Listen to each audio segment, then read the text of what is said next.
move to question numbered 265, standing in the name of Honorable Emmanuel Tobin. Mr. Speaker, I have the permission and authority from Honorable Emmanuel Tobin to ask the question on his behalf. Yes, do. Thank you, Mr. Speaker. To ask the Minister for Health the status of the Agenda 111 District Hospital in the Anya Soutium constituency in the Ga Central Municipality. Thank you. Yes, Honorable Minister.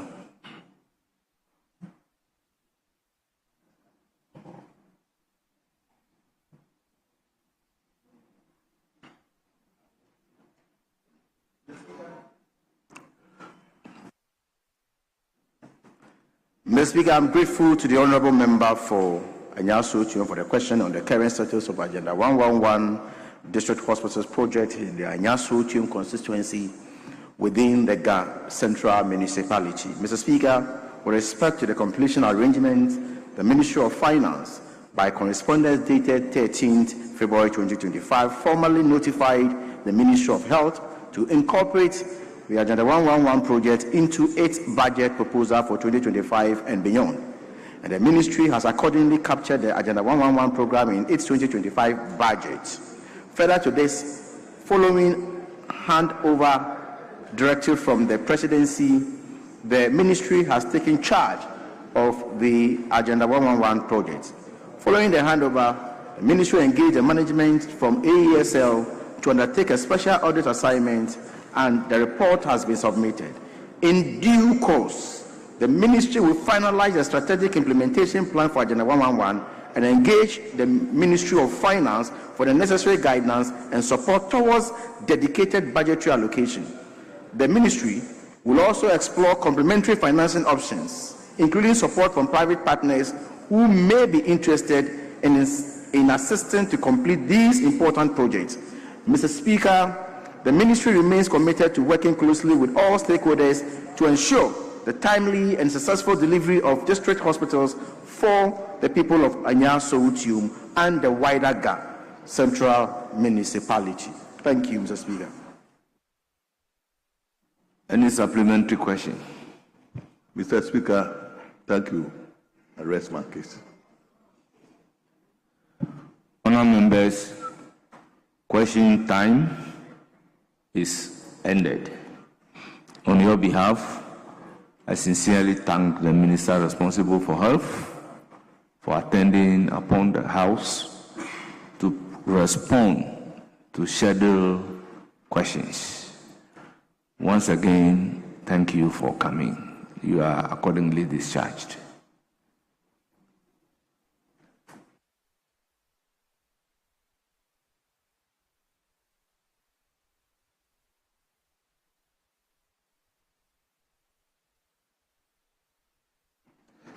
Honourable members, by the agreement of the House, we are moving to statements.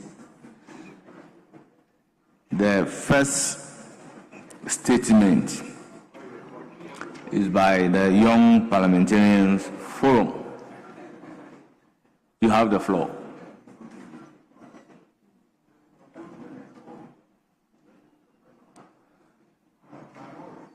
Honourable members, if they are not here, I would direct that the statement be published in the Hansard. Yes? Speaker, I believe that the next in line is the minority chief whip. So we'll take it in that order. Well, I will do it in the order Yes. that it appears Yes. in the order paper. So I will direct that the statement numbered A be published in the Hansard. As we take B, it stands in the name of Honorable Frank Anon Dompre, Member of Parliament for Nsauma Dwajiri. You have the floor.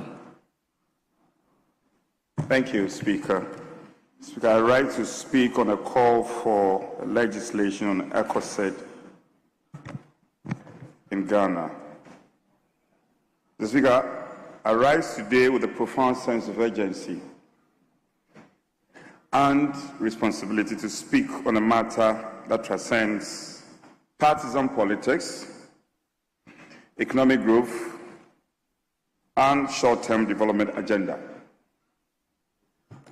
I speak to the need for legislative action against ecocide, the mass destruction of ecosystems, and for Ghana to align itself with the growing global movement to make environmental devastation a punishable crime, both domestically and internationally. Mr. Speaker, ecocide is defined by an independent expert panel convened by Stop Ecocide International, and I quote, "Unlawful or wanton acts of committed with knowledge that there is a substantial likelihood of severe and either widespread or long-term damage to the environment," and unquote.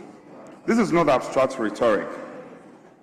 It is a legal concept with measurable criteria. Damage that is severe, widespread, or long-term. It goes far beyond regulatory fines or administrative sanctions. It is about criminal accountability for decisions and actions that destroy the very foundation of life and livelihood. Speaker, the current legal framework in international law, notably the Rome Statute of International Criminal Court, lists genocide, crimes against humanity, war crimes, and aggression. Ecocide is not yet recognized as a standalone international crime during peacetime, even though environmental destruction today causes consequences on par with the gravest human rights abuses. Speaker, this absence in international law creates a legal vacuum. Corporations, state actors, and individuals can commit ecological destruction, deforestation, industrial pollution, oil spills, and climate amplifying activities with limited criminal liability. This is not just a theoretical concern. The Nigerian Niger Delta, for example, has suffered over 7,000 oil spills from 1970 to 2000. Devastating water, soil, and human health, and with full environmental restoration estimated to take decades. Such destruction is paradigmatic of ecocide. Globally, however, momentum is building to fill this void. At least 11 countries have already incorporated ecocide into their domestic law, including Armenia, Belarus, Kazakhstan, Russia, Ukraine, Moldova, Georgia, Ecuador, Chile, France, and Belgium. Speaker, in 2023, Belgium became the first European Union country to criminalize ecocide as part of its penal code revisions, demonstrating a political will to hold those who cause severe ecological harm to account. Across the world, Brazil, Mexico, the Netherlands, Italy, Argentina, France, Polynesia, India, Democratic Republic of Congo, and Peru, who are advancing legislative proposals aimed at similar goals. This is not merely environmental law. It is justice law, recognizing ecocide as a crime, embeds a moral framework into legal systems. As noted by legal scholars and advocates, criminalization signals a societal consensus, and destroying ecosystems is morally and legally unacceptable, similar to how criminal law treats thefts or harm to persons. In Africa, the Democratic Republic of Congo publicly endorsed ecocide as an international crime at the 2024 UN Biodiversity Conference, joining the calls from the Pacific states like Fiji, Vanuatu, and Samoa to strengthen the environmental protection through criminal law. Speaker, why should Ghana act now? Ecological boundary crossing. As a country affected by deforestation, illegal mining, galamsey, and water pollution, Ghana's ecosystems are under severe stress. Recent reports indicate that up to 60% of our water bodies have suffered pollution due to illegal mining, a form of uncontrolled environmental degradation that threatens health, agriculture, and future prosperity. Mr. Speaker, moral responsibility. Environmental stability is foundational to food security, human health, and sustained economic development. The consequences of ecological damage are anti-generational. They affect our children, their livelihoods, and their right to healthy environment. Criminalizing ECOSED affirms our collective duty of care towards our nature and future generations. By legislating ECOSED as a crime, Ghana can position itself as a leader in environmental justice in Africa, much like the Democratic Republic of the Congo and Belgium on their respective continent, showing that environmental protection is inseparable from human rights, climate justice, and sustainable development. So in conclusion, we must pass a domestic ECOSED law, introduce a standalone legal provision defining and criminalizing ECOSED with clear thresholds for severity, duration, and impact, model on the Stop ECOSED International definition, align with international law, advocates at the Assembly of States parties of the International Criminal Court to include ECOSED as the 5th international crime, thereby enabling prosecution of the most severe environmental harms globally. Ghana has an opportunity to be a regional and continental leader, championing ECOSED law to protect not only Ghana, but other African Environmental Ministerial Conference on Environment and other African Union, strengthen enforcement mechanisms, empower Ghana's environmental protection agencies and judiciary with investigative authority, evidence standards, and prosecutorial capacity to ensure accountability, penal sanctions and remedies, ensure penalties are proportionate and deterrent, including custodial sentences as well as financial penalties for individuals and corporations, and mandatory environmental restoration orders. Speaker, protecting our ecosystems is not an optional policy. It is a fundamental commitment to future generations, to human dignity, and to the harmony between economic development and environmental stewardship. Let us give meaning to that commitment by making ECOSED a crime, and Ghanaian law by supporting its recognition under international law.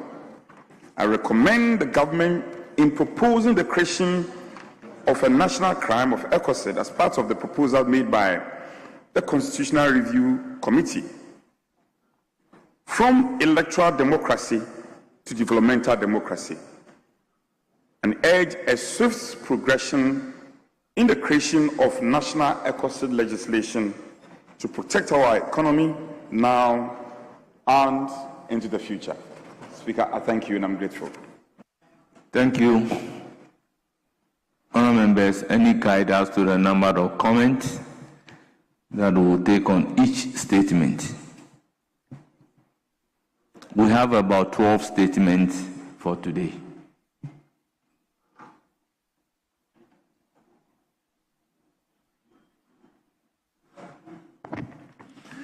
I am trying to reach agreement with my brother. That's his statement. So given the number of statements we have, we want to agree that we take 1-1 plus leadership. So that makes it 4. That makes it 4. It's such a major statement, I agree. But if we take 4 contributors each, then we have a lot of statements to cover. Speaker. Yeah, the statements are about 12. Yes. Okay. Very well. If that is the agreement of the House, I will then open the floor. Sorry, I'm sorry. It is not an agreement of the House. It is a recommendation from him. Very well. What do you say to it? I don't, because I'm involved, I don't want to hazard any guess. But clearly, if you see colleagues who are 2-2 should be okay. I think 2 should be okay. That's my humble view. Yes, that's what he's saying. But that 2-2 should include leadership. So 4 comments on 1 statement.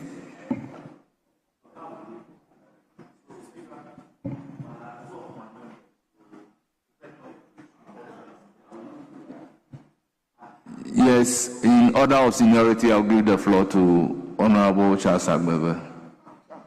Thank you very much, Speaker, for recognizing my seniority. Mr. Speaker, I first of all want to commend the maker of the statement. Ever since I joined Parliament, he's been very consistent in making statements on the environment.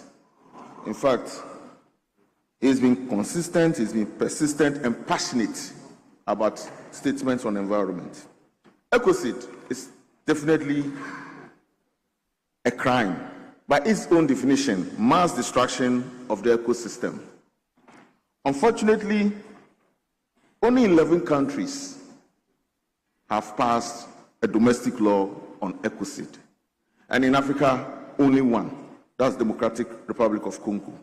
It even tells you that the world or the countries in the world are not taking issues of environment seriously. Criminalizing ecocide is very, very critical because we have laws already that punishes people who infringe on the ecosystem or the environment. But I think making a law on ecocide will further strengthen and deter people from destroying the ecosystem or the environment. Mr. Speaker, ecocide, as researched and well written by the maker of the statement, helps us to criminalize destruction of the environment. And in doing so, we'll position Ghana with Democratic Republic of Congo in Africa as the countries leading this charge. And it's very important for me because we have challenges in Ghana: sand winning, plastic waste, galamsey, pollution of the water bodies. It's important for us to show commitment and seriousness by passing this law criminalizing ecocide. It's also our collection. It's important for us to work towards protecting nature and the future generations of this country, Mr. Speaker. And further, I also support the call to make ecocide the fifth international crime internationally, because that way, then we can be making sure that countries will comply with very important legislation concerning ecocide. Mr. Speaker, with these few words, I want to thank the maker of the statement and encourage him to continue the good work he's doing on the environment. Honourable members, let's have in mind that the comment should not exceed 5 minutes. Yes, Honourable Dr. Kabiru. Thank you very much, Mr. Speaker. Mr. Speaker, let me also join in commending the minority chief whip for his consistency on this subject matter. Mr. Speaker, I think that his attitude towards the environment is something that we must all emulate as members of Parliament, especially so when environmental issues are at the heart of even contemporary development issues, Mr. Speaker. Mr. Speaker, the make of the statement brings our attention to a very major issue, ecocide. Mr. Speaker, we know as a fact that deliberate and wanton and mass destruction of human lives constitute, a crime international. And if life is not to be distinguished, I think plant and animal lives are equally important. That to the extent that persons would deliberately or negligently destroy the lives of animals and the lives of plants, to that extent, Mr. Speaker, I think that it is something that we need to look at as a country. That despite the fact that we have so many environmental laws, Mr. Speaker, the Ramsar Convention, which Ghana has actually ratified, and we are actually having 6 Ramsar sites. Mr. Speaker, currently, those sites are endangered, despite the strict liability of these particular, offenses associated with the destruction of this particular natural and biological lives. So, Mr. Speaker, the time for us to give much more attention to issues of ecocide is now, and I think that the make of the statement is timely. Mr. Speaker, we are making this statement at a time that climate change is at the forerunner of global issues. Mr. Speaker, at the heart of ecocide, or at the heart of the destruction we cause to plants and animals, is the issue of global warming, is the issue of climate change. And Mr. Speaker, no country, no state is isolated from the reeling effect of climate change. And I think that we need to embrace this. Mr. Speaker, the moral imperativeness, the necessity of this particular legislation has been highlighted by the maker of the statement.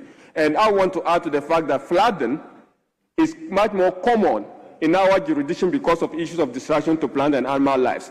We also have issues of emergence of new diseases. We also have issues about migratory birds. Recently, I raised an issue about the fact that migratory birds are distracting farm fields in the north.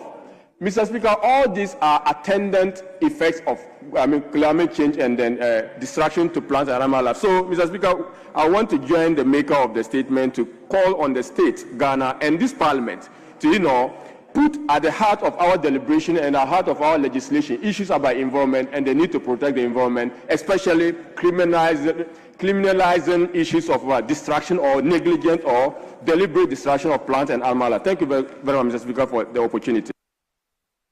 Thank you. Yes, minority leadership.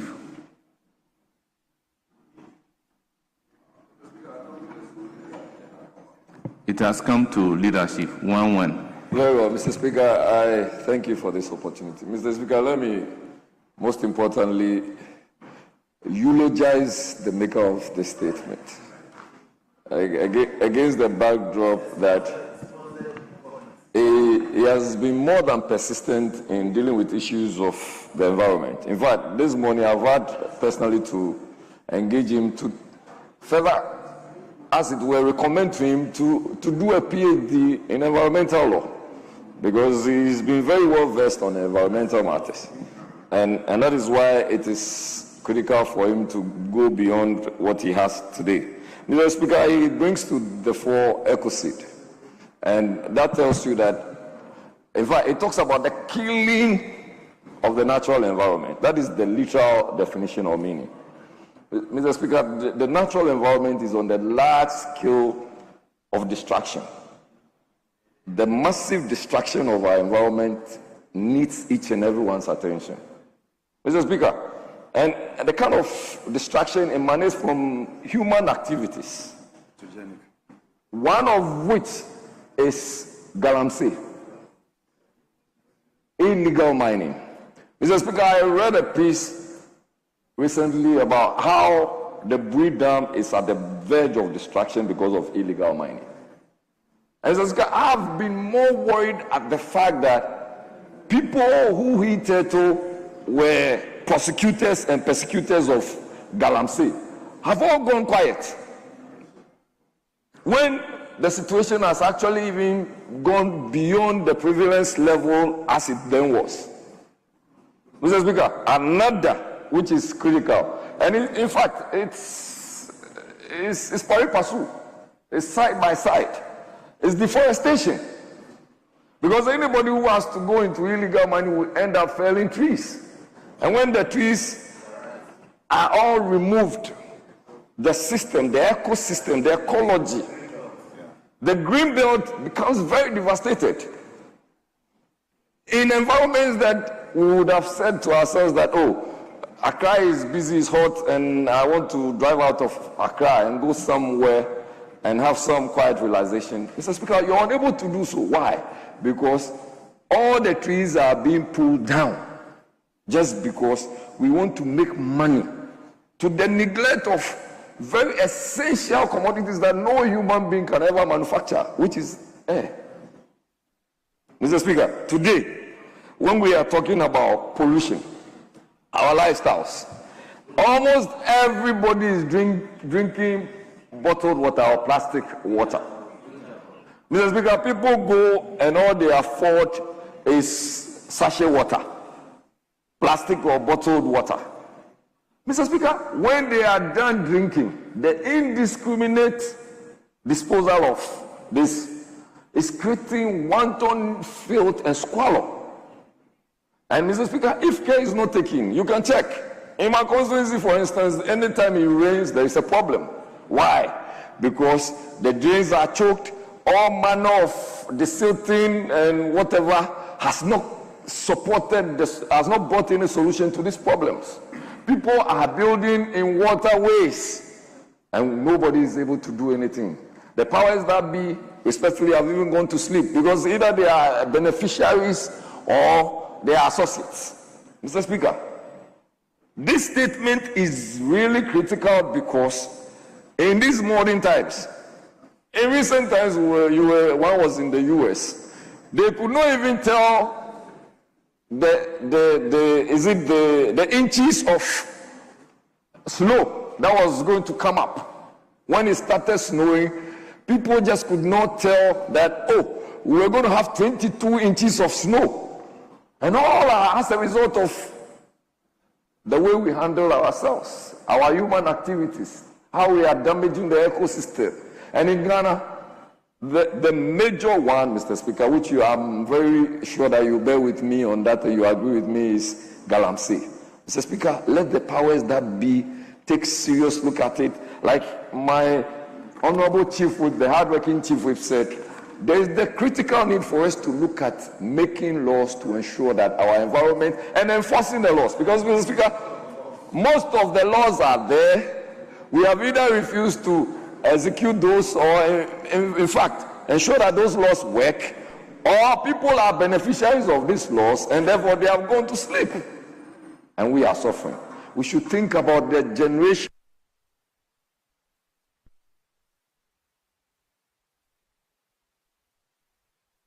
Yes, so they are keeping the 5 minutes automatically. Mr. Speaker, I'm okay. I was hoping that leadership will be given more time, but if the time is taken, it's fine. I want to take this opportunity to thank you once again.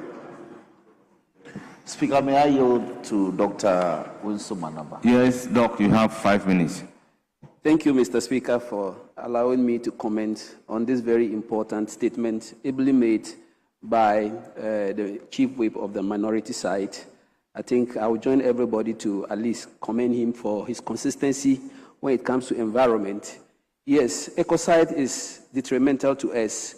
We've heard of the definition, and we are all alarmed.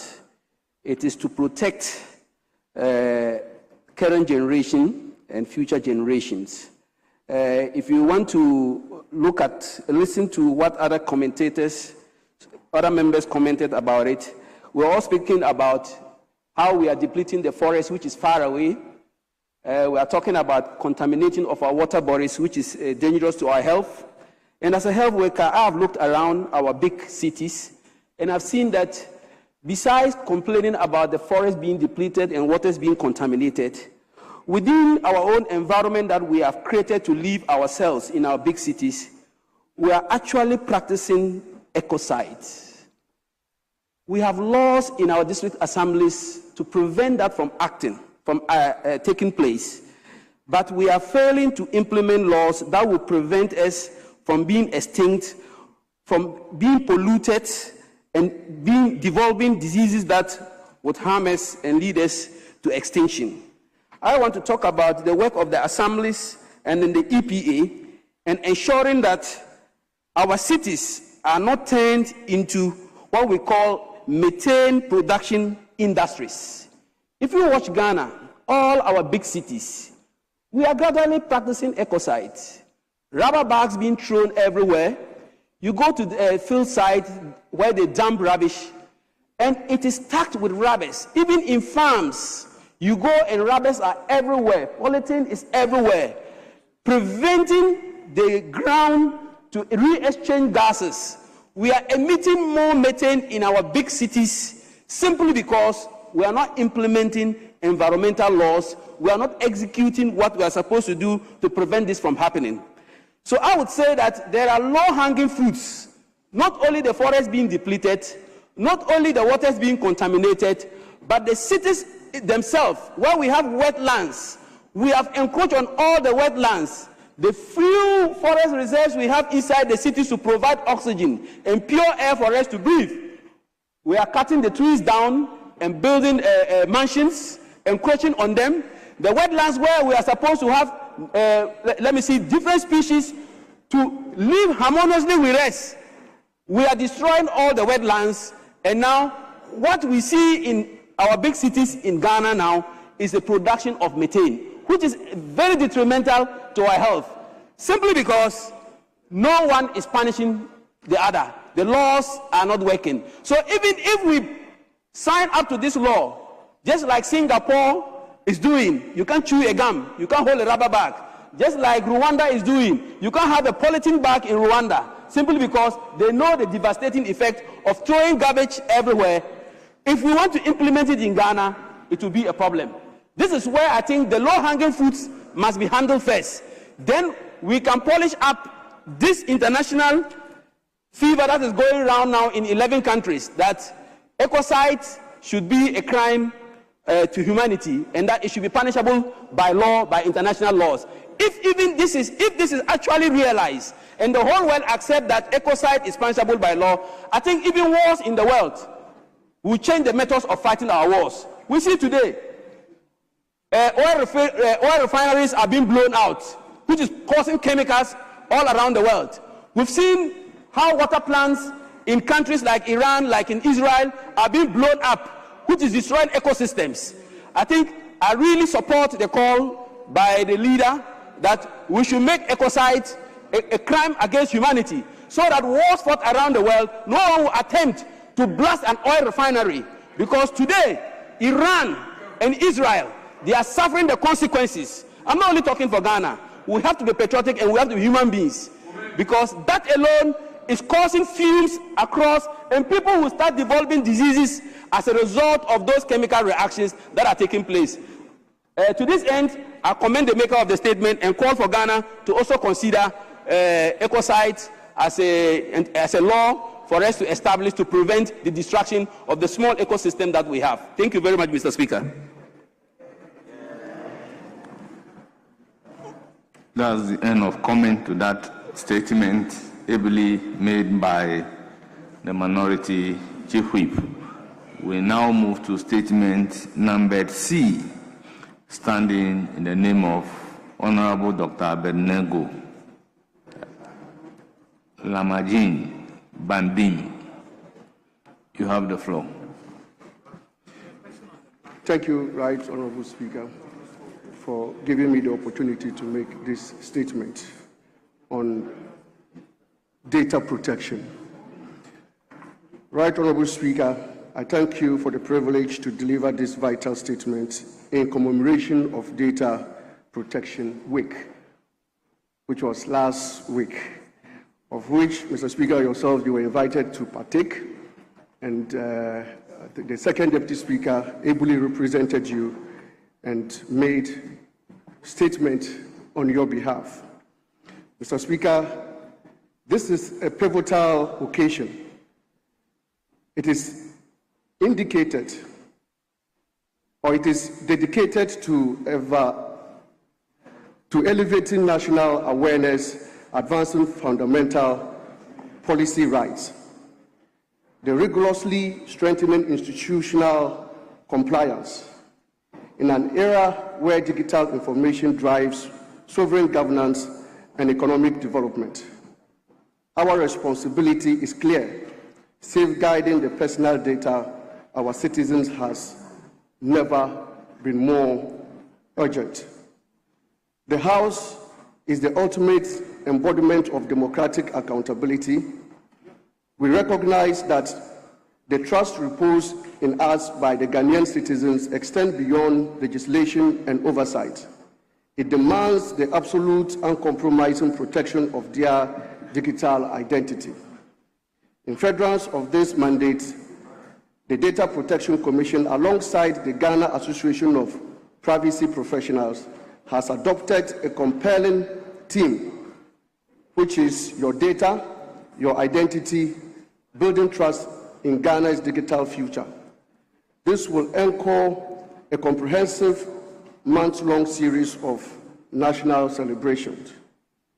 Mr. Speaker, this initiative reaffirms our collective commitment to the Data Protection Act of 2012. The principles of Act 843 are unequivocal. Personal data must be processed lawfully, fairly, and transparently. It must be collected exclusively for specific legitimate purposes. It must remain accurate, secure, and retained strictly within statutory limits. Compliance is not merely a bureaucratic duty, it is a moral imperative. It underscores our profound respect for the digital autonomy and freedoms of every Ghanaian. We must acknowledge a hard truth about our interconnected digital ecosystem. Catastrophic data breaches are no longer just technical failures. The most severe vulnerabilities are human and behavioral. They stem from weak cybersecurity practice, sophisticated phishing attacks, and the careless handling of official information. They also arise from exposing personal data on platforms like Facebook, X, TikTok, and WhatsApp. These platforms are vulnerable and for public engagement, yet they remain highly porous channels. Sensitive information can be unintentionally disclosed, irregularly manipulated, or maliciously exploited. Mr. Speaker, the sophistication of cyber threats is escalating. Synthetic identity theft, digital impersonation, and unauthorized data harvesting demand uncompromising vigilance from all of us. The relentless work of our regulatory bodies highlights an absolute necessity. We need continuous education, responsible digital conduct, and strict adherence to security protocols. Data protection is not a technological dilemma we can simply outsource to IT department. It is a fundamental human responsibility. It requires discipline and accountability at every echelon of institutional activity. Mr. Speaker, the late Dr. Kofi Annan proudly observed that knowledge is power, information is liberating, education is the premise of progress in every society, in every family. This timeless wisdom reminds us of a critical balance. The digital flow of information empowers our institutions and our citizens, but it must be managed with utmost responsibility. We must ensure its power serves the public good rather than undermining our national security and compromising individual privacy. Right Honorable Speaker, Parliament handles vast quantities of highly sensitive information daily. We process restricted administrative records, citizen petitions, confidential committee documents, and witness testimonies. The very nature of our work demands the highest echelon of data privacy protection. It is incumbent upon us to guarantee our data architecture are fortified. We must protect them against unauthorized access, misuse, or catastrophic loss. Strengthening our internal system is essential in legal compliance. More importantly, it is vital for preserving unwavering public confidence in the integrity of this House. Mr. Speaker, in October 2025, the Select Committee on Information and Communication conducted a comprehensive working visit to the Public Data Protection Commission. The committee was thoroughly briefed on the Commission's achievements, its ongoing project, and its present operational challenges. We witnessed firsthand the hurdle they face in policing our data economy. Mr. Speaker, the Commission is rapidly scaling up punitive measures against non-compliance under their law, Section 56. These include severe fines and potential imprisonment. Mr. Speaker, I conclude with a charge calling on all honorable members and staff of Parliament to actively engage in the activities planned for the critical initiative, integrate core data protection principles into our daily workforce. Let us unequivocally demand that the Parliament of Ghana lead, for example. We must safeguard the personal information of our constituents. We must uphold the highest standards of confidentiality, integrity, responsibility in all that we do. Mr. Speaker, thank you for the opportunity. Yes, Honorable Patrick Yabuama. Thank you very much, Mr. Speaker, for the opportunity to make some few comments on the statement ably made by my colleague from Bunkrugu. Mr. Speaker, Act 843 was passed in 2012, and I think it's about time that with the developments in the world and the coming into force of social media, which has taken over the traditional media space, ought to undergo some reforms and to bring the art in conformity with the global trend. Mr. Speaker, data has been collected from us by the National Health Insurance Authority, the Driver's Licensing Authority, National Identification Authority, the National Communications Authority, Birth and Death Registry, and other agencies of state, Mr. Speaker. Data, we say, is gold. And if you read Section 96 of the Act, the definition of data has been expanded. And with your kind permission, I'll just read a couple for you to appreciate what we are talking about, Mr. Speaker. Mr. Speaker, data means information under Section 96, the interpretation section. Means information which A, is processed by means of equipment operating automatically in response to instructions given for that purpose.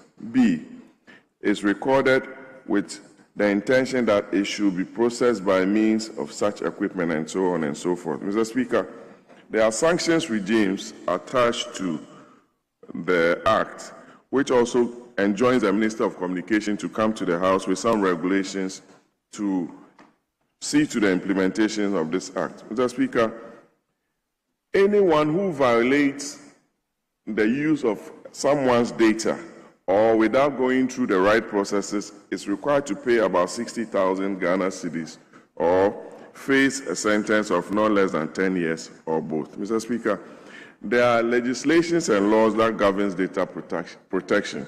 But in our country, you realize that people just abuse people's data, use them anyhow without any sanctions or enforcement. And that requires the law enforcement agents to be trained professionally, because you have data of kids, members of parliament, chiefs, and very prominent people and other members of society being used and abused for financial purposes without recourse to the Enabling Act. And it's a call in the right direction by the maker of the statement for us to appreciate the need for data protection and also enforce the cybersecurity laws of this country to protect our image and our kids going forward. I thank you very much, Mr. Speaker, for the opportunity.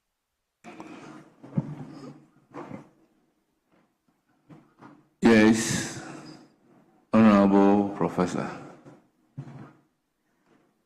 Thank you, Mr. Speaker. I'm enjoying leadership here, Mr. Speaker. Available leader. Let me commend the maker of the statement for bringing to fore a very important subject matter, which has to do with data protection, Mr. Speaker. We all know that data is a very critical need that we would need for the development of our countries. It is important for planning. It is important for economic development. It is important for growth. So it becomes very important that we cannot do without data, Mr. Speaker. Unfortunately, Mr. Speaker, the technology today has made data to be very vulnerable to distraction.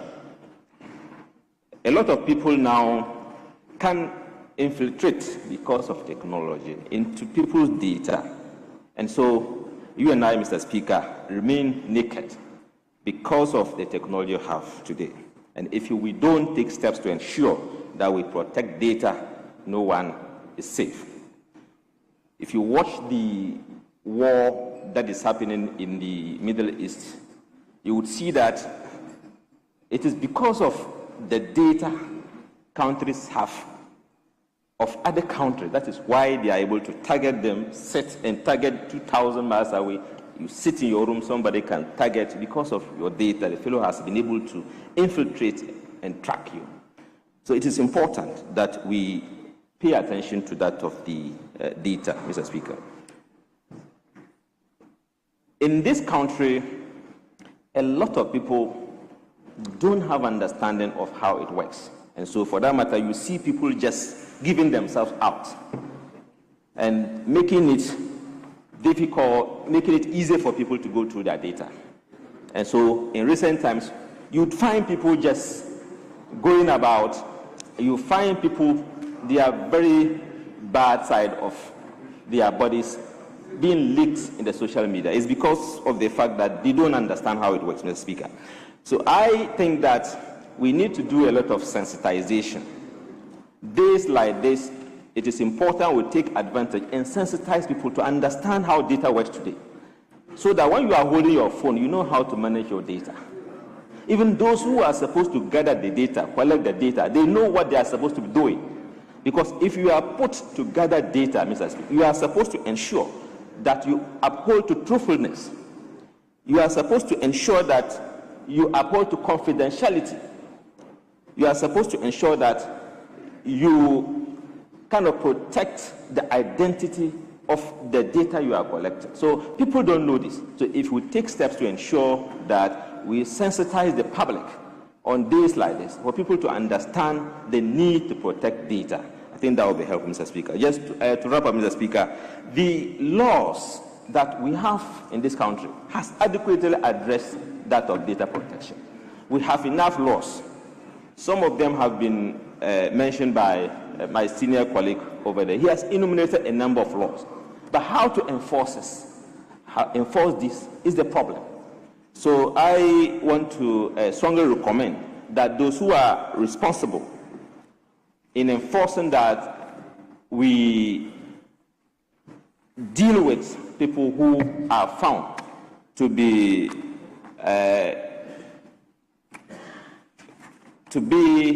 to flout, to breach these regulations.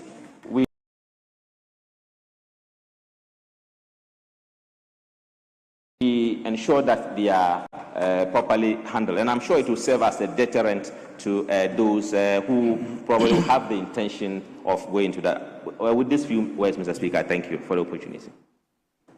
Yes, minority.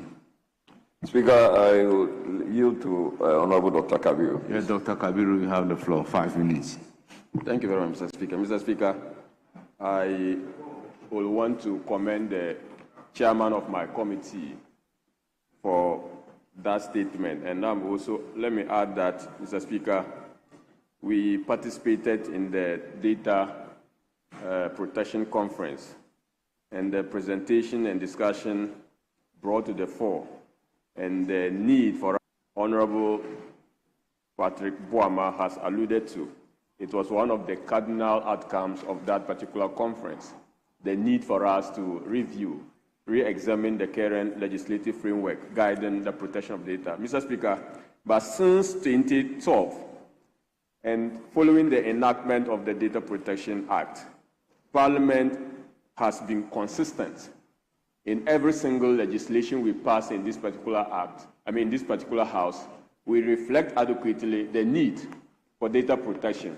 And I would want to commend the House of Parliament for that consistency, that we made the law, and in fidelity to that law and in being consistent with the dictates of that law, we provide for every single subsequent act or law we are making in this House the need for adequate safeguard. Mr. Speaker, the Data Protection Act provides for protection by any person or any institution that is responsible for the collection and processing of data to provide some safeguards. And that is why within the Act there are requirements for data controllers to be registered with the Data Protection Commission. Mr. Speaker, this again, I want to note that Parliament is one of the few institutions that have adequately regularized and made same the registration of our data system by making sure that our data, as a data controller, will register with the Commission. Mr. Speaker, the issues about data protection are so serious. They are serious because every now and then you go to social media, you see the display without any sense of hiding the identity of people or valuable and vital information of persons. People splash this information of individuals, including politicians, in the public space. Mr. Speaker, I think this is not what the law actually is envisioning. The law actually wanted to protect us against free flow of personal information in a manner that is not prescribed by law. And to see people still in the habit of exploiting and mining personal data of persons and putting same in the media or putting same in public spaces without the requirement of the law, Mr. Speaker, I think it is something that seriously we need to do. But the problem is that institutions, almost every single institution in Ghana is actually processing or collecting data of one way or the other. A data of one sort or another is going to be processed or collected, even if they are data of your employees, Mr. Speaker, they still constitute part of the data of the person. And I think that if we do not do something about this, a time will come that people will not feel safe about providing their data to institution or data persons responsible for the collection of this data. Mr. Speaker, the last thing I want to draw your attention to on this particular subject is the need for us, which has actually been overflowed, that contingent to this is also the right of the person, how am I going to put it? Mr. Speaker, the right of the person to know that my information is actually safe. There is responsibility on the data protection.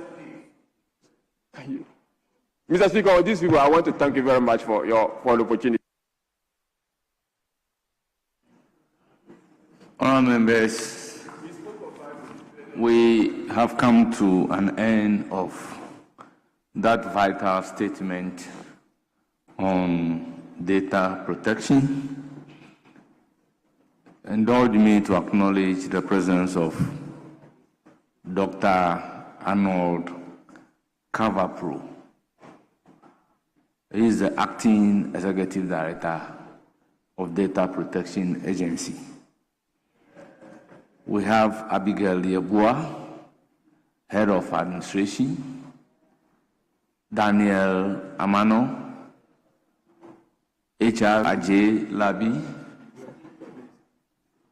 Head of Accounts, and staff of Data Protection Agency. On your behalf, I welcome them to Parliament of Ghana and urge them to have a fruitful visit to Parliament. We then move to the next statement standing in the name of Honorable Felicia Ajay, Member of Parliament for Kintampo South. You have the floor. Mr. Speaker, thank you for the opportunity to make a statement on a vital issue at the heart of our democracy. Around the world, many successful democracies use proportional representation as a fairer way to convert votes into seats. And various stakeholders have been examining gender equity and seeking ways to build a better, more inclusive system in which every citizen's voice valued. Under this system, if a political party wins 30% of national votes, it receives about 30% of the seats in parliament.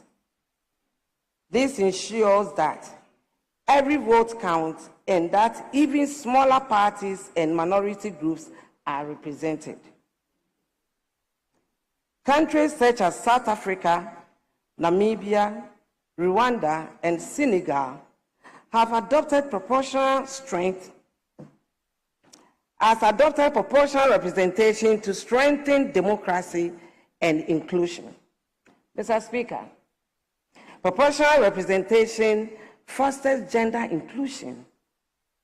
In Rwanda, for instance, the proportional system has allowed women to hold over 60% of parliamentary seats, making it one of the most gender-balanced legislatures in the world. Mr. Speaker, Ghana currently using the first-past-the-post system, where the candidates with the most votes in the constituencies win. Why simple? It often leaves many votes uncounted and reduces opportunities for women and minority groups. As a result, our parliament does not fully reflect the diversity of our population.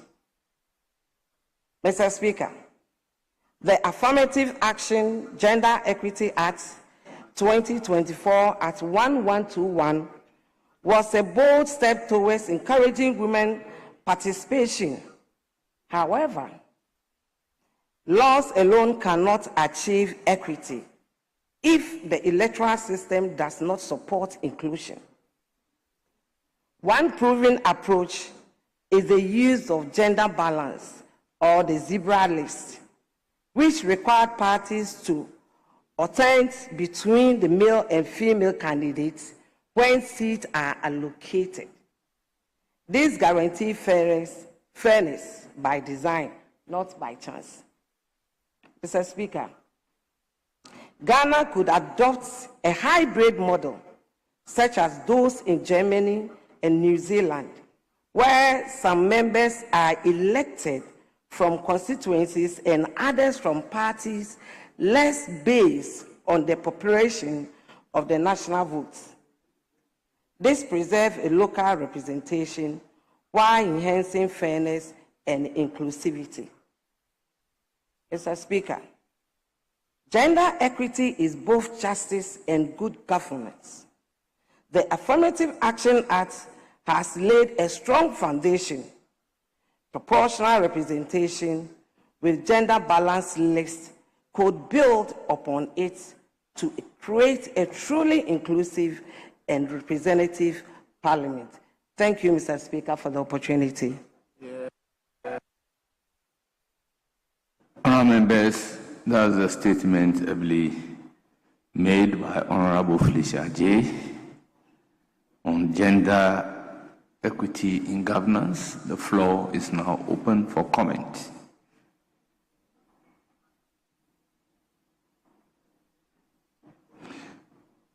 Yes, Honourable Member, you have the floor. Thank you very much, Mr. Speaker. I commend the maker of the statement highly for this gender statement concerning gender and representation. Mr. Speaker, when you look at the global percentage on gender representation in Parliament, we have just about 26.1%. And when you come to Ghana, we have about 14% of women representation in Parliament, which is not encouraging. So I think it's high time our political parties make efforts to not to just say, yes, we need women in Parliament or we need women representations, but there should be some political and party enforcement of the representation of women. We will be very happy as women if our seats are protected by political parties making an effort that wherever a woman is, at least for your first or second term in Parliament, nobody should contest you. So that will be a form of encouragement. But we'll be guided with maybe our activities in Parliament and all that. Will be taken into consideration.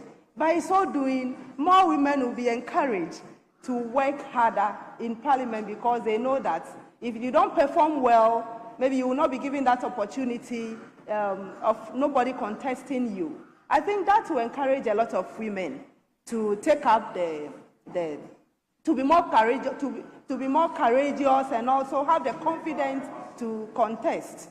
Mr. Speaker, this is a time for women to take up leadership positions, and then I think the time is ripe for us to rise up to the occasion and say that it's time for women to take political positions, not only in Parliament, or not only representing the representation in Parliament, but in all other aspects of leadership. So, Mr. Speaker, as we speak now, yes, in Ghana we have a woman as a vice president, which is a step in the right direction. And we know that more other positions are there, but there is the percentage that is lacking. So I'll encourage this medium to encourage our women to try and take up to take up positions. We shouldn't just be relaxed or feel reluctant or feel intimidated. Most women feel intimidated to hold this position because the men actually intimidate us sometimes. So yes, it's true, the men intimidate us sometimes. We are pleading with them that they should give us the space to operate, and by so doing, a lot of people will be encouraged. I will use myself as an example. Coming into politics was not an easy thing because the kind of harsh words that the men use against we women in politics especially is something that will not motivate someone to even try to contest. So sometimes it's not because of, yes, they say politics is a dirty game, but I don't think we need dirty people to do politics. So we need people that can do the work, not dirty people, no. I hate to hear that word. Politics is a dirty game. It shouldn't be a dirty game. Like I said earlier, we need clean and neat people to do the work. So the words that they use against us as women because we want to do politics, we are pleading. It shouldn't be because of politics. Someone will use some words that I wouldn't like to repeat on here right now. So we are pleading. Let us do the right things, support ourselves as women especially. We should hold ourselves hand by hand and then rise to the positions that we are expected to be. Thank you very much, Mr. Speaker, for the opportunity. Yes, minority bench.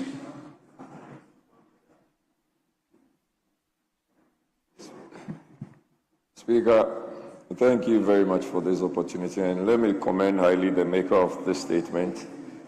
Speaker, coincidentally, yesterday was also International Women's Day. So I would also take this opportunity to wish each and every woman who is in this chamber, in this hallowed chamber, who is a practitioner, whether legal practitioner, media practitioner, politician, a mother, a queen mother, a sister, a wife, I wish them all a happy International Women's Day. Speaker, I have largely been nurtured and supported by my grandmother, who is no more. And I've always found myself to understand that women have always been extremely supportive and hardworking anytime they intend to do something. They've always had the capacity to undertake every step they commit to, unless or until they are not willing to do so. Speaker, but when we are talking about issues of gender, there is also the need for them to understand that times have changed. There is progress in this world and in this on this universe. That the way and manner we used to think about things are not the same. We've also heard we've gone to Beijing and come back and gone to some other places and come back with a lot of understanding that what the man can do, women can do better. In fact, sometimes they say best. So there should always be the platform for equality. There should also be the platform also for equity. In every step, women are largely ahead with how they even manage our homes. Look at when you have a wife who you are so sure of that you can go home and go home peacefully, then you are comfortable as a man in performing other very important functions that are not just assigned to you, but are your responsibilities, including even coming to this chamber to make laws, including contesting elections. So, Speaker, the conversation that some should be automatic, women should be given the opportunity, for instance, to contest because they are women. I think we are going beyond that. You need to work for it. And they are working for it. You need to compete and win. And they are competing and winning. There are women who have beaten men in competitions. There are women who, just like she rightly said, we have the vice president who is a woman. So we must not come to the table and act like, with all deference, women are not in the position to do better. They are. They should be supported. They should be funded if there need be. And they should not be given all manner of ill names that would actually discourage them. The maker of the statement is doing better. She's gone and she's come. And any other woman who has the capacity to do better can also be the president of the republic. So all we can do is rather to encourage you, pray with you, advise you, support you, and compete, because we are largely co-equals. So there is nobody who is bigger in these shoes. So let me once again congratulate you, all the women, especially in Parliament. Let me take this opportunity to congratulate my very supportive and hardworking wife, and my mother. My mother, Prof, my wife is hardworking, Roxanne will tell you. And my mother, who has always been very supportive, because we've also had instances that some women have become mothers and fathers. So when you have a woman who has become a mother and a father, you also need to support her and congratulate her and commend her. Some of the women in the constituencies who are MPs have also become mothers and fathers. They are taking care of a lot of young men and women. They are doing the jobs of men and women. They all need to be highly commended and congratulated. So I wish all of us well, and I thank you very much for this opportunity, Mr. Speaker. Yes, majority.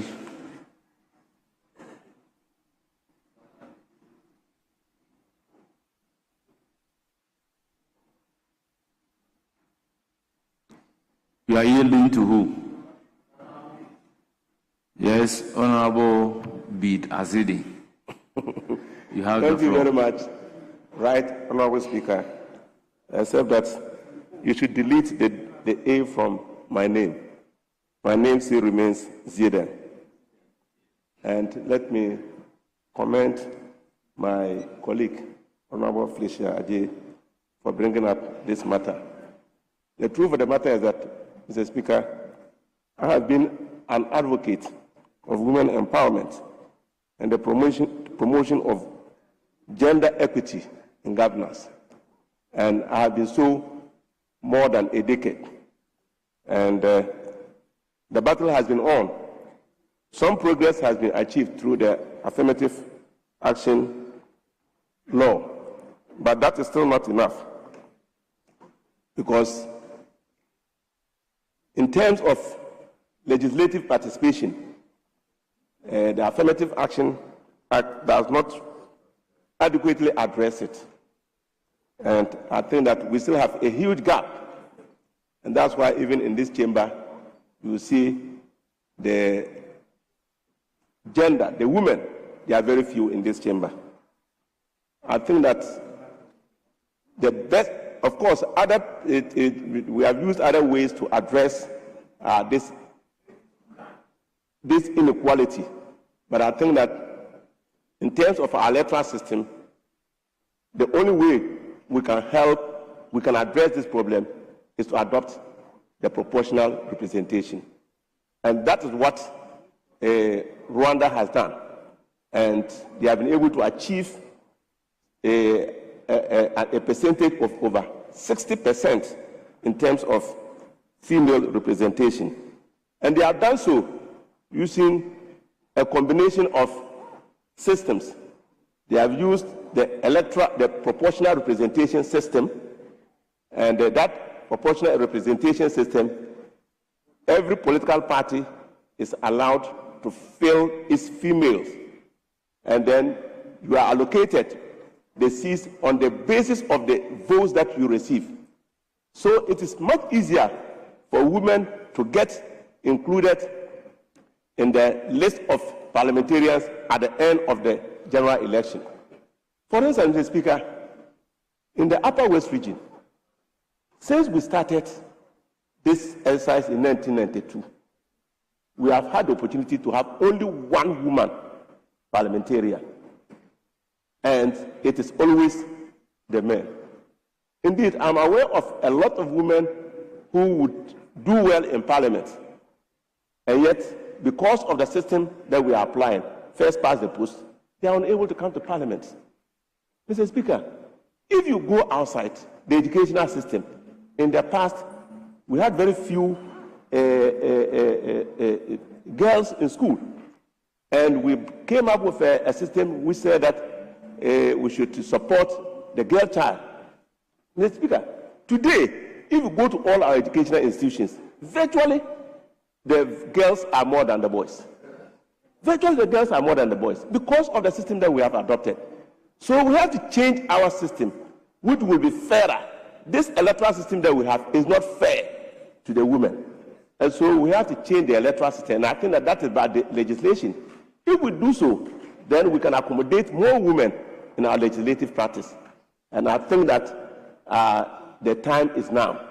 And I will support the call by my colleague, Member of Parliament for Kintampo South, so that we can reform our electoral system. Currently, it is the system, the electoral system, which is the obstacle to the participation of women in the legislative arm of government. Mr. Speaker, with these few remarks, I want to support the call for the reforms and thank my colleague for bringing up the matter. Thank you very much, Mr. Speaker. Thank you, Honorable Bid Sidi. Honourable members, that brings us to the end of that statement. We have the next statement standing in the name of Davis Ansa Opoku, Member of Parliament for Mbraiso. Honourable members, in his absence, I will direct that the statement be published in the Hansard. Whilst I give the floor to Honourable Mrs. Phyllis Na Koyo Okuno, Member of Parliament for Ewutu Senya East.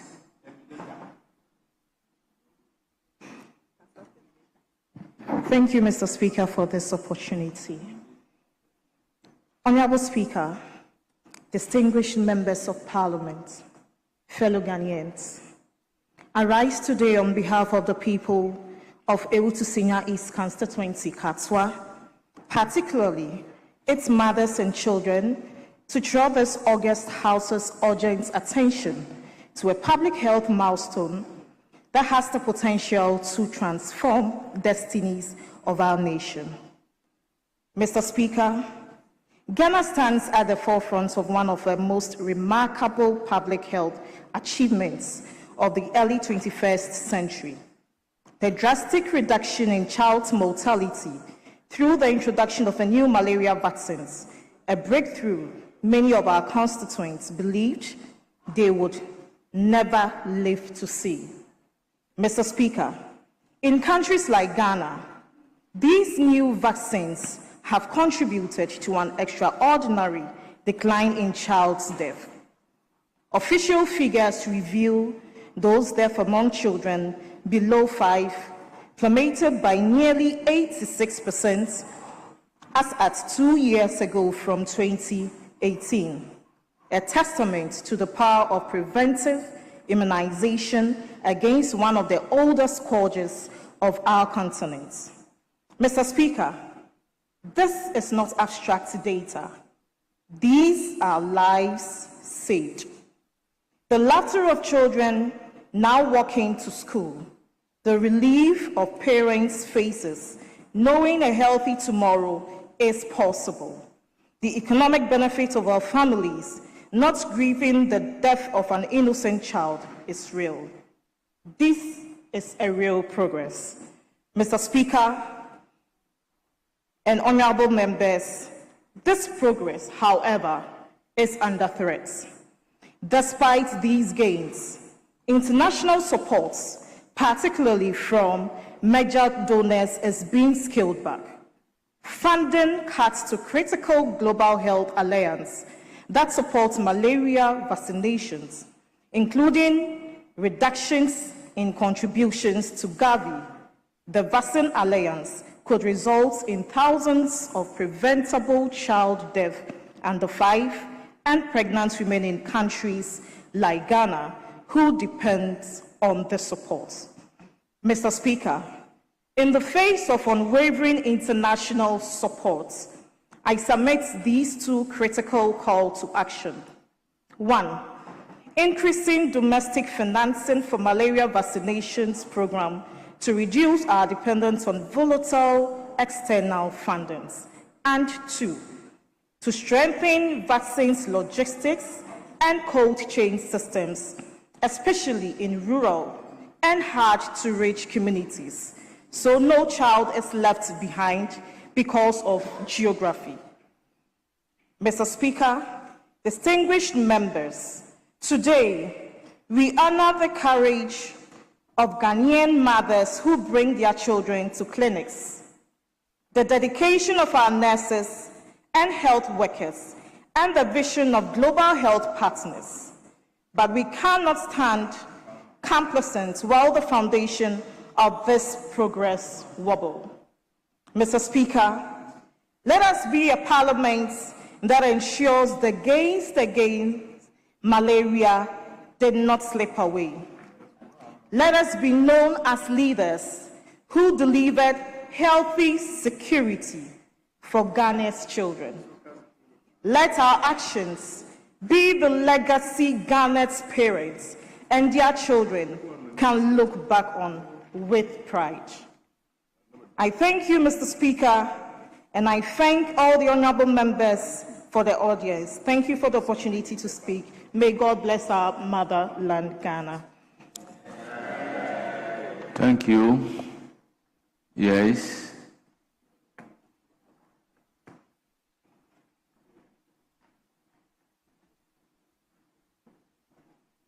Yes, member, you have the floor. Thank you very much, Right Honorable Speaker, for this opportunity to contribute to the statement made by the honorable member. Malaria, as we all know, is one of the killer diseases that we have in Africa and Ghana. And the whole essence of vaccination is to ensure that people build immunity against future infections.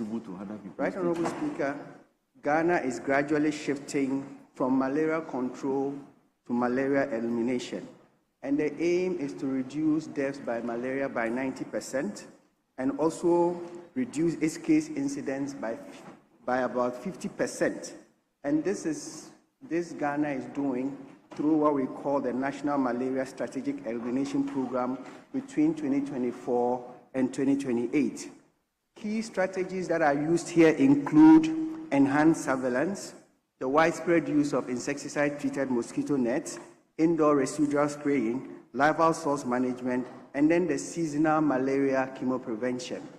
As part of the vaccines, 2 key vaccines are used in Ghana currently. From 2019, we're using the vaccine known as the RTSS ASAS01, but currently we are using the vaccine known as the R21 matrix, and that one usually we use it in malaria endemic areas. And what is the protocol we are using as a country? We are saying that every child under the age of 5 should get about 4 doses, starting from 6 months, 7 months, 9 months, and 18 months. And with this, what we have achieved so far is that we have been able to reduce our inpatient malaria mortality from 428 in 2018 to 115 in 2022. We have also been able to cut the parasite prevalence rate in children under 5 from 14% in 2014 to about, from 20.6% in 2014 to about 14% in 2022. We all know that our international partners like Gavi and the Vaccine Alliance, because of what is happening in the US, etc., they are shifting out of the country. But the government of His Excellency John Dramani Mahama, if we're listening carefully to the president when he presented the State of the Nation address, he made it clear that the government was allocating $50 million in the area of vaccine production within Ghana. That one was to provide vaccines for our children and also to increase local content and provide employment. Mr. Speaker, if we cast our minds back somewhere around 2022 to 2023, children in Ghana, children in Mother Ghana, Ghana which is 69 years, could not get key vaccines like BCG, like measles. But thankfully now, that situation is a thing of the past. Mr. Speaker, as Gavi is leaving, and as government has put in place this money, it is my belief that malaria, which used to be the #1 killer, if you had gone through our hospital, they will tell you malaria is the #1 killer. But for now, through the intervention of government and through the use of the 3 T's, which are you treat, you test, you treat, and you track. Most of our hospitals now are reducing lower incidence of malaria, and our children who used to die, especially those under 5, they are living much longer. So, Mr. Speaker, with these few words, thank you for the opportunity. I'm grateful. Minority Leadership.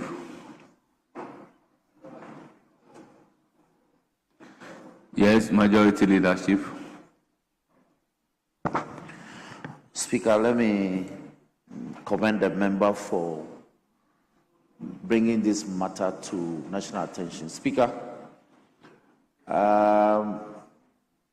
just a couple of months ago, we passed the National Vaccines Authority Bill to law, and it's been established. Speaker, if you consider the work that new entity has done, led by Dr. Soji Tete, very, very profound. So I've been wondering why did it take us so long to establish the National Vaccine Institute?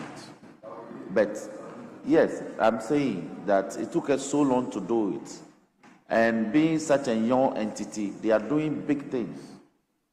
And so it's such a big boost to local production of such critical vaccines for ailments that have afflicted us for centuries, I should say, especially malaria. So it's a very good thing that is brought to attention. I believe that in their programs, they will pay attention to the issues that she raised in her statement, so that in funding, entities that will benefit from it can actually utilize them for the benefits of the health industry. Speaker, what we are also saying that they shouldn't centralize some of these programs. They should go to the regions and establish them, because the centralization is not helping. We have a lot of regional hospitals that are still reeling from the inadequacies of such facilities. So, as a member, I will pray that the health committee pays attention. I saw some of the members on the floor. I saw the chairman a while ago. They pay attention to some of these things, so that in their regional rounds, they can pay critical attention to how these are developing in the districts, in the regions. Speaker, with these words, I thank the member for bringing this matter to our attention. Thank you very much. That brings us to the end of that statement. We then move to statement numbered H, standing in the name of Lawrence Ajinsam.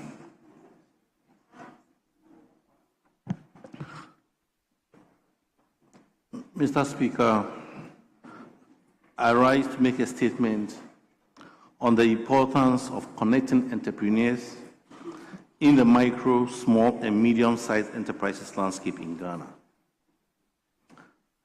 This was a commemorative statement last year, but it is finding its place now. This day presents an opportunity to raise the awareness of the importance of entrepreneurs in the Ghanaian economy and take actionable steps toward building a sustainable MSME outlook in Ghana. In Ghana, the informal sector of the economy is clothed in numerous MSMEs where massive economic activities are performed. However, the transformative capacity of the MSMEs has for a long period been ignored. Mr. Speaker, with your leave, I want to highlight Ghana's MSME statistical background. Ghana has about 1.9 million business establishments. Out of this, a total of 1.7 million are micro-sized enterprises, of which 464,100, which represent 27.3%, was recorded in the Ashanti region. In the Greater Accra region, there was a record of 379,100, representing 22.3%, whereas the remaining 14 regions cumulatively recorded 857,800 MSMEs, which represent 50.4%. Mr. Speaker, it will interest you to know that these businesses operate with approximately 1 to 5 employees and mostly lack the motivation to innovate. Mr. Speaker, according to the Ghana Statistical Service, approximately 70% of Ghana's GDP is attributed to the economic activities of MSMEs, whereas the United Nations Development Programme, UNDP, emphasizes that these enterprises have been pivotal across various sectors of the Ghanaian economy, accounting for over 90% of businesses, which spans from agriculture, manufacturing, services, and trade. In the employment sector, Mr. Speaker, MSMEs have a share of about 80% of Ghana's labor force. Specifically, they account for about 85% of employment within the manufacturing sector, highlighting their significance in job creation and industrial development, as well as economic development. This brings me to the focus of today's discussion, the entrepreneurs. Mr. Speaker, the entrepreneurs in Ghana, who are hypothetically the brains of engine behind SME, drive an often neglected in terms of access to capital, that is finance and innovation. In emerging and developing economies, the International Trade Center, ITC, estimates that SME's financing gap as of 2020 was estimated as 19%, equivalent to 5.7 trillion. Nearly 70% of SMEs do not have access to funds from financial institutions, while additional 15% are underfinanced. As a result, many SMEs rely on less than ideal resources, such as internal funds or informal sources like family and friends to sustain their operation. In Ghana, most businesses shut down due to inadequate capitalization and access, especially for women. According to International Trade Center data, 45% of women-managed businesses face financial constraints, compared to 27% of men-managed businesses. Globally, over 1 million women do not use or lack access to formal financial systems. This has led to financing gap for formal women-owned small businesses of 1.9 trillion. This is why government must increase the funds allocated to Women Development Bank to fast-track its establishment. The idea of Women's Development Bank is commendable, and this can be used as a policy tool to connect women entrepreneurs. Moreover, Mr. Speaker, savings groups and cooperatives must be incentivized to formalize their services to extend access to capital to budding entrepreneurs, especially women in rural communities such as my constituency, which is the home to one of Ghana's famous tourist sites, the Kakum National Park. Mr. Speaker, on this note, kindly indulge me to plead with entrepreneurs to visit Emmanuel Dencha constituency, a constituency which is ripe with business opportunities such as oil palm plantation and processing, as well as rubber production and processing. Mr. Speaker, launching a national campaign on MSME academies and boot camps through Ghana Enterprise Agency, GA, and National Entrepreneurship Innovation Program, NEIP, is another policy initiative to consider. The campaign will see the affordability of finance by expanding the range of financing instruments beyond traditional banks, loans, and leverage digital technologies to reduce costs and expand outreach, and incentivize public-private synergies to de-risk and expand SME funding. Digital transformation cannot be ignored when discussing measures to connect entrepreneurs in Ghana. Right, Honorable Speaker? Digital technologies are pivotal for boosting MSME performance. For instance, e-commerce platforms can help companies to reduce search information costs, making it faster, easier, and cheaper to connect with buyers. These platforms have the capacity to connect businesses to foreign countries, which will allow them to sell beyond domestic markets. Mr. Speaker, digital transformation in Ghana must be a shared responsibility. As such, I propose some actions that can drive progress. There is the need for increased affordability. This can be achieved through encouraging public and private investment in broadband expansion, reducing the cost of internet connectivity, and enabling access to data processing infrastructure. There is also the need to close the skills gap.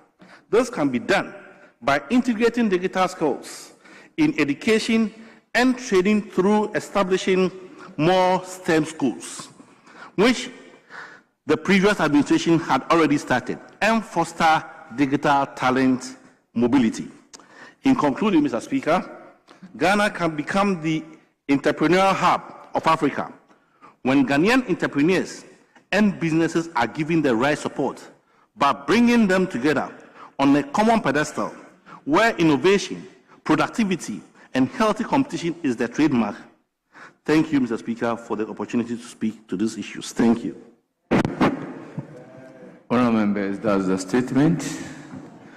Yes, you have the floor.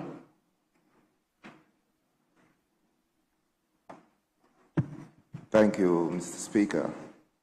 And I want to thank the maker of the statement, Honorable Jensen, for such a beautiful work. Mr. Speaker, I think this couldn't have come at a better time.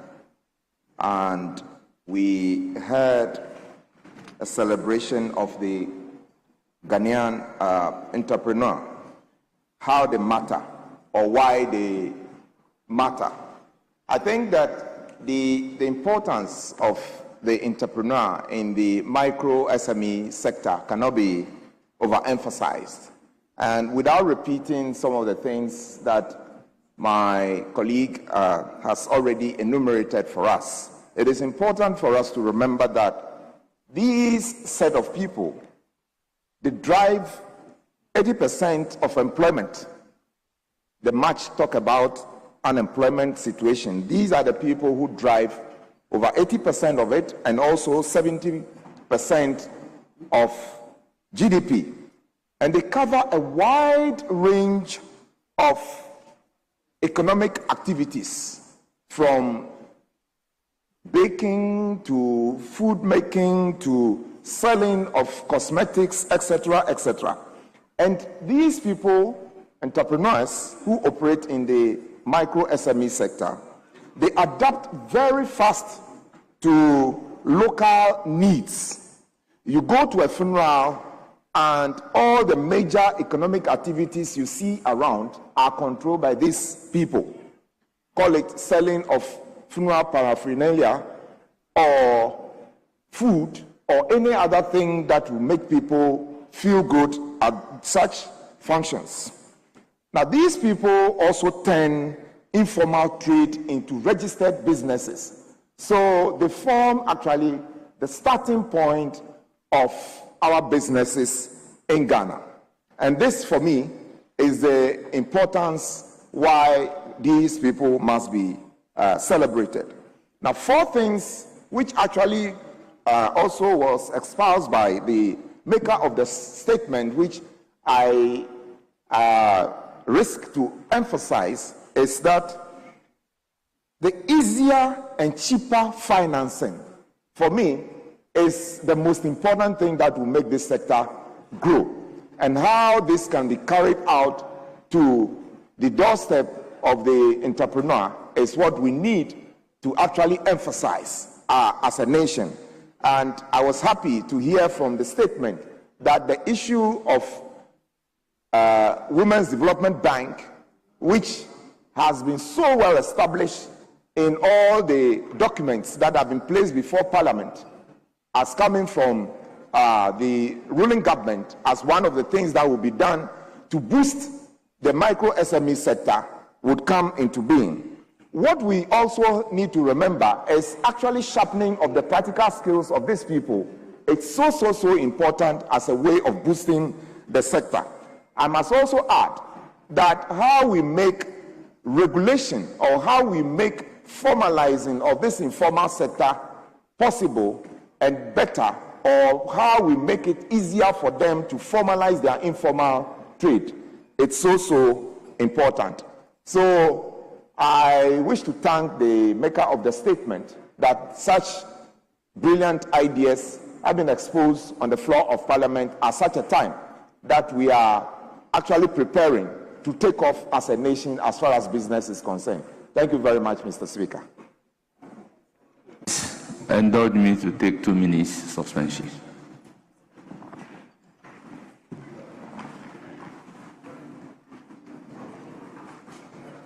The House is suspended for 2 minutes.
Mr. Speaker.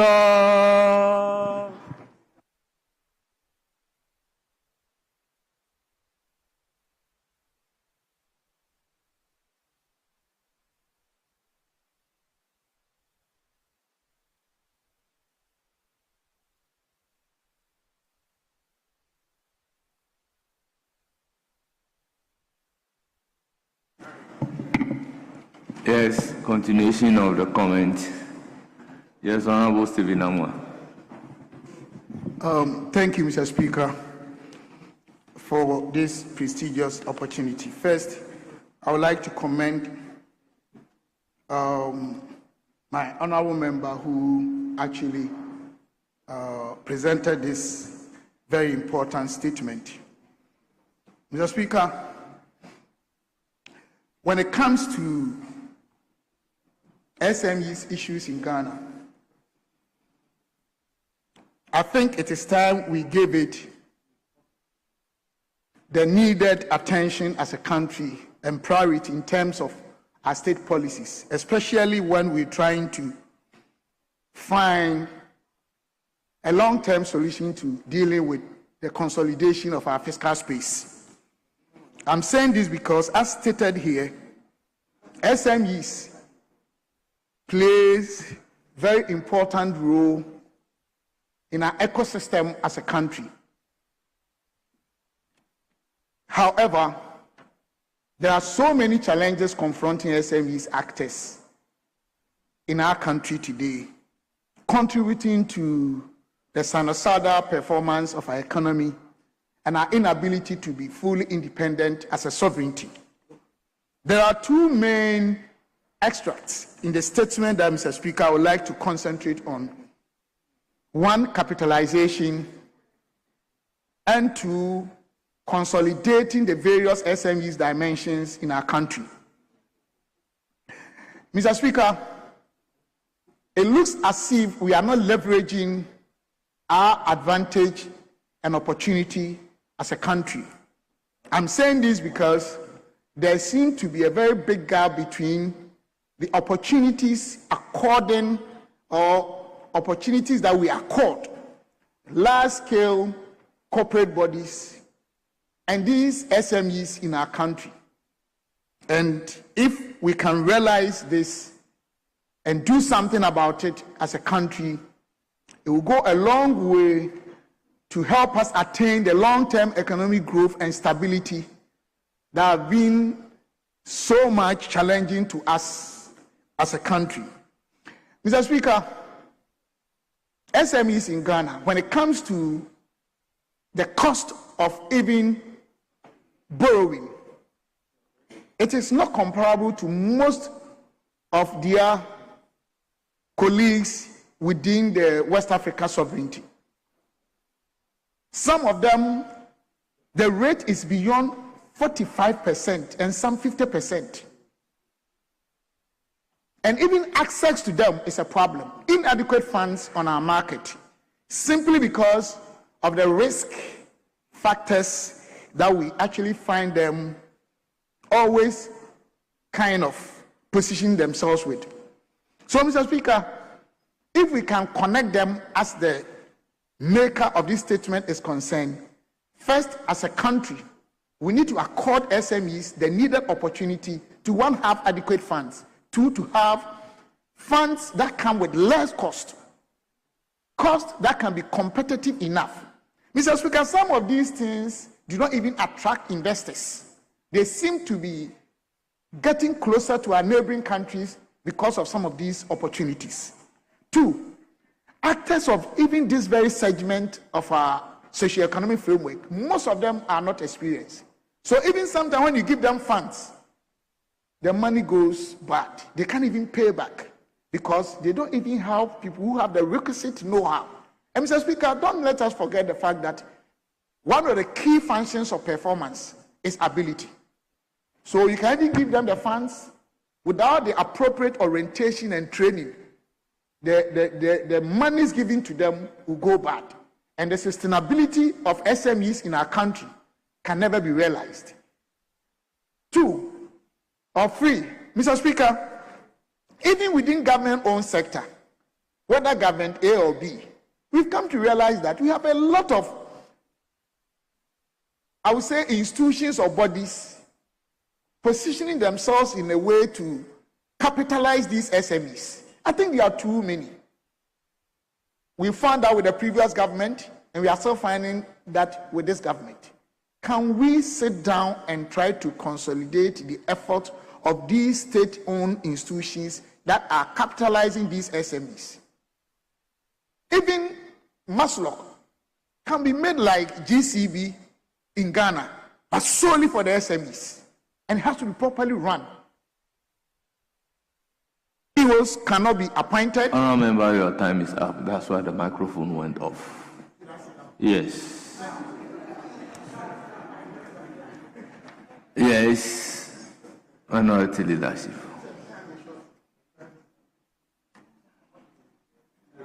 I want to take this opportunity to thank the maker of the statement, Honorable Ajinsem, MP for Lower Himandentra, on virtually connecting entrepreneurs to SMEs within the micro, small, and medium-sized enterprises landscape in Ghana. Mr. Speaker, just going through the statement, there are a few revelations. One is that when you're talking about micro, it talks about 1 to about 5 people who are supposed to be employed within a certain setup. And then you come down to talk about the small, then you're looking about between 6 to 30. And then when you're talking about medium, it's about 31 to 100. Mr. Speaker, what this generally does is that it tells us that SMEs provide a lot of employment. So employment from SMEs